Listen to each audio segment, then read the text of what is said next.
when we read your story, and then we also heard that you contemplated taking your life, there's a lot of empathy there, because I can't think of a worse scenario for a mother. I can't think of one. You spend the rest of your life knowing that you're at fault, and everyone knows you're at fault, regardless of the science. You know, you question yourself your whole life after that. I remember just being in the dark one night and just wishing my heart to stop. I wanted it to be me instead of her, and I just didn't think I was going to live another day without my kids. I didn't think I could do it. I was begging God to help my heart stop. And I had a God experience, and I felt this grief come over me, and the need and desire to go fight for my son. And I think that if that was the reason I survived it, is knowing I had my son that I needed to get back and go after. Charges were eventually dropped. Charges were eventually dropped, and I was able to have custody of my son 3 months later. Wow, 3 months. But I want to talk really quickly about another court here, and that is the court of public opinion. And next to you, your twin sister, Melanie. Can you talk a little bit about how hard that was watching all of this take place, and even comment a little bit upon the court of public opinion and how harsh that was on top of everything else? Honestly, it was terrible. People are so judgmental, and the first thing they want to do is attack, and she was in the worst moment of her life, and then she was being attacked on top of it.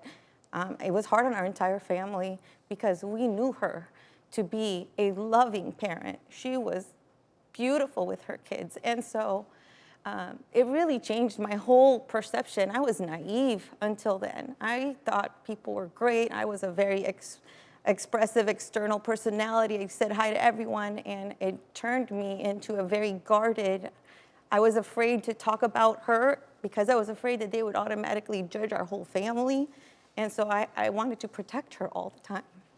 This is a fundamental example of how, as Americans, we must accept and embrace that a person is innocent until proven guilty, and not convict before we hear the facts.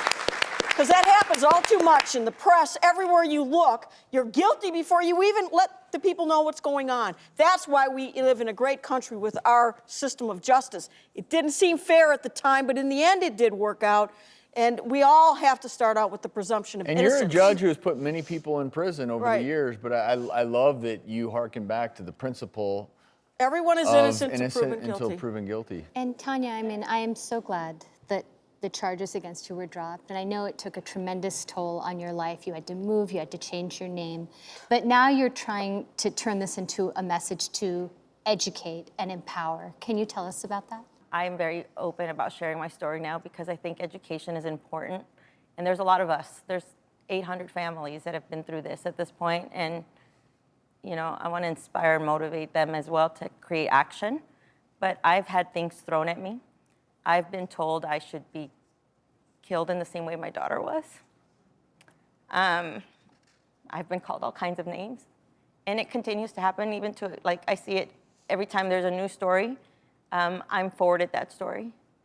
So you're always reliving this for the rest of your life.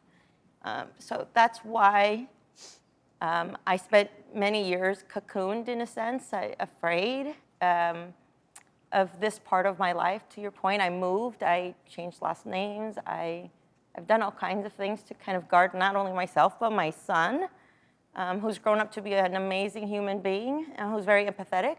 But yes, I'm very focused at this point in education and awareness and support. I'm a parent advocate for the Kids in Cars organization, and I'm very open with my story.